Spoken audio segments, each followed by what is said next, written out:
Hey friends, this is Jennifer Terri and welcome to another Philippine Travel Update. In today's video, we will talk about the IATF resolution, the latest one. There's a new one that was released just today. Restrictions, we'll also talk about our kababayans, Filipinos on the 7 countries. We also have a DFA advisory for foreigners and herd immunity in the Philippines. So let's get started.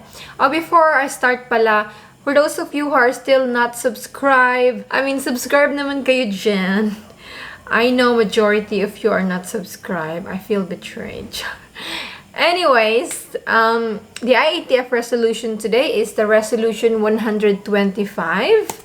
So basically, this resolution has eased the restrictions on children. You guys may not be aware of this, but the Philippines has restricted children from leaving their homes since, if I'm not mistaken, last week of March or early week of April. So since April, they have only realized just now that, why don't we let children go outside?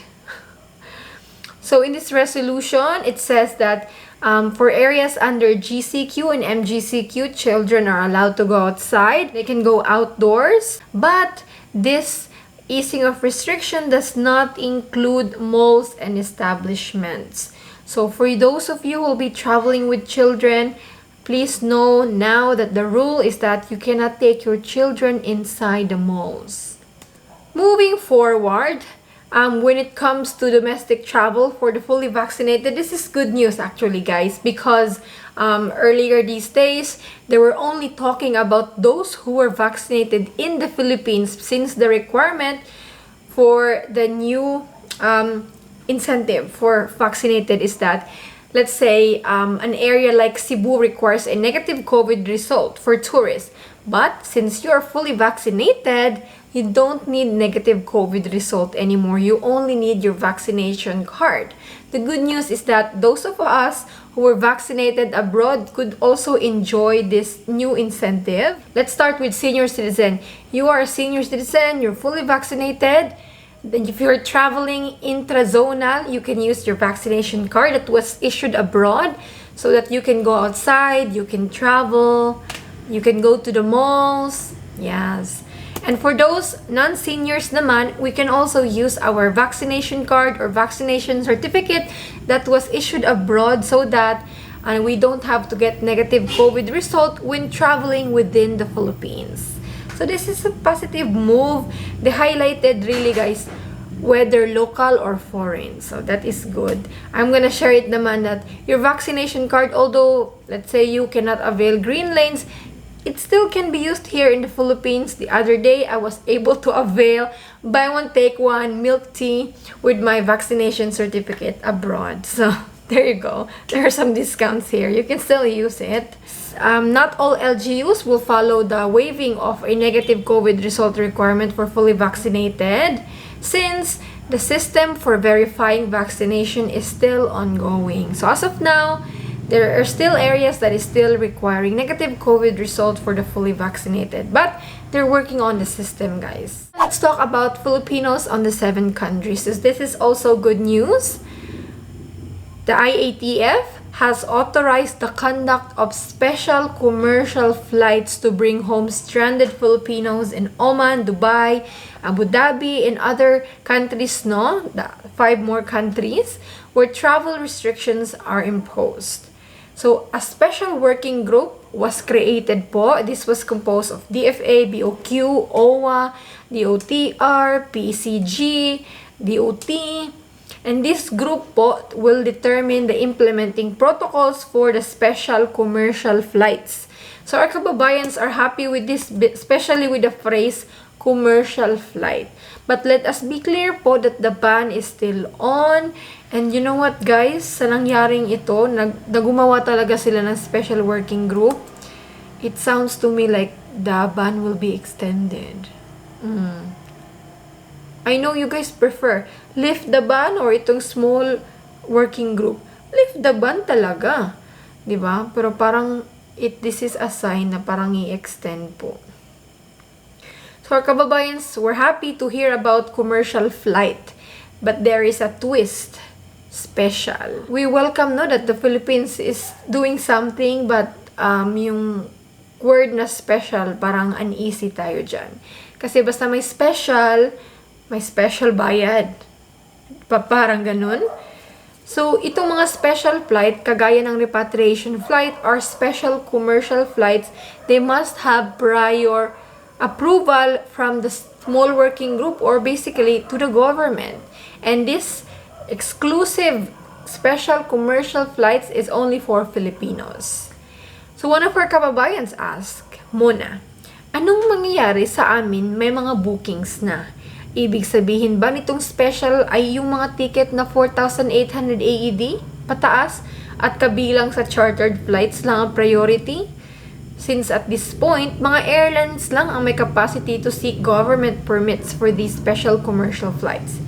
Ibig sabihin, ang mga may ticket na at a lower purchase price ay patuloy na makancel?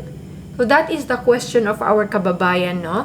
It wasn't clear how this special commercial flight will operate. We hope to hear from the government, no, to give us more info to our kababayans. How can they avail this? Especially sa mga gustong magbakasyon. Pwede ba to? Pwede ba sila dito sa special commercial flights?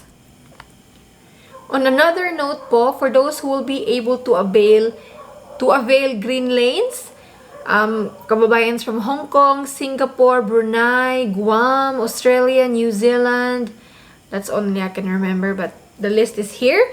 So if you're coming from these countries po, you have dependents, your spouse po, your children or parents of OFWs, you can have your vaccination verified at the Polo office po, so that you can avail 7 days quarantine only.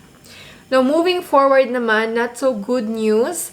Philippine Airlines released its advisory today that Riyadh and Dammam flights for the period of July 9 to 13 are canceled because of restrictions imposed by the Saudi local authority. So this cancellation po is because of the order of the Saudi government. To those who are affected, you only have 3 options: rebook your flight, convert to a travel voucher, or refund without penalties. And another bad news as well is that Oman has indefinitely suspended passenger flights from 24 countries. So Philippines has been included in that list na, no, weeks ago na, but they just added more countries to that list. So because of this Delta variant, really, it has reintroduced more restrictions in the world again. Parang siyang roller coaster cycle, guys. Last year, it was only about coronavirus. And then for the first quarter of the year, it was the Alpha variant. And then for the second quarter of the year, Delta variant. Naku naman, ano namang sunod? Now, moving forward with foreigners, the DFA has an advisory to you. And this is beware of visa and entry exemption scams. So the DFA does not collect any fees from entry exemption documents except for the visa fee, which is paid to the Philippine Embassy or consulate abroad. The entry exemption or DFA exemption is free of charge to all qualified applicants duly endorsed by national government agencies.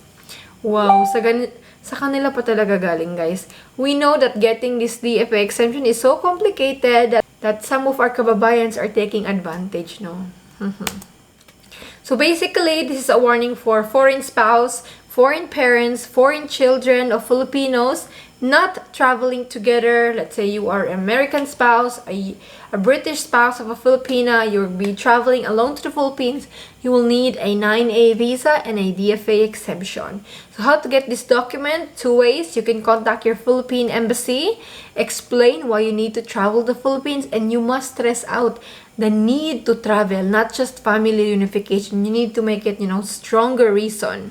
Although there were people naman who were able to secure the DFA exemption with the family unification reason, but just an advice, make it, stronger reasons. You need stronger reasons, strong proof. And then 2 ways to apply. You can either apply with the Philippine Embassy or directly apply first with the DSWD. This is the email to apply. And join our group of foreigners, of families of Filipinos. Alright? Now, the Department of Foreign Affairs Secretary had an interesting tweet this morning for foreign fiancés, he said. So somebody messaged Teddy Boy Luxino, Sir Teddy, asking to at least open up for those with intention to marry in the Philippines. Spouses are allowed, so it only makes sense to. Would appreciate if we can get help to secure an entry exemption for that. Well, Sir Teddy replied, intention is best established by act. Come on, get married. There is a process in every Philippine consulate. Any laggards there, tell me. I will marry them to each other regardless, but please don't make us guess. Get married for real. Wow. Parang ang dali lang sabihin get married. Remember that there is no divorce in the Philippines. What do you guys think about that? Remember, sir, that for Filipinas to leave the country, it's so hard. Immigration is very, very strict. They have to go through a mountain of requirements just to leave the country. Why don't we start by making it easy for Filipinas to be reunited with their foreign fiancés or partners overseas? Not make it too complicated. I wonder though, kasi parang most common talaga babae yung na-offload. Now, a little bit of good news naman. The Philippines have been receiving bulk of vaccines.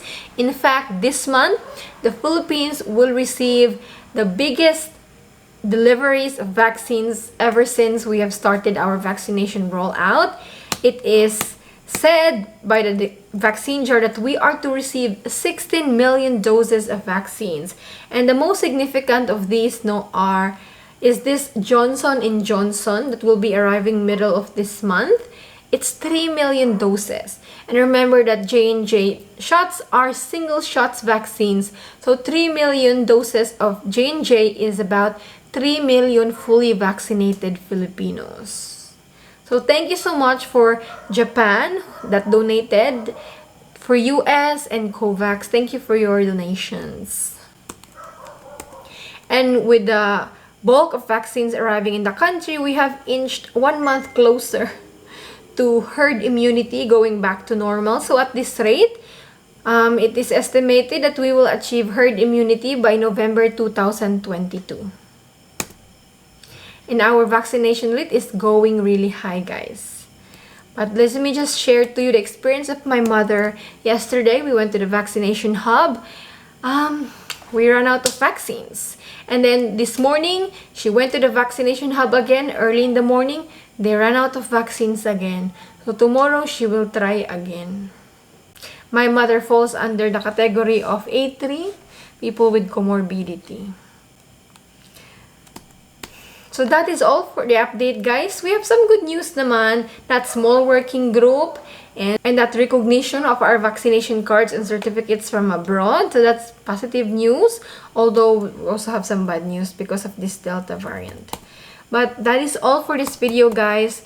Let me know if you have any questions in the comment section below. God bless you all. And don't forget to like this video, ha? Stay safe po and God bless you. Bye!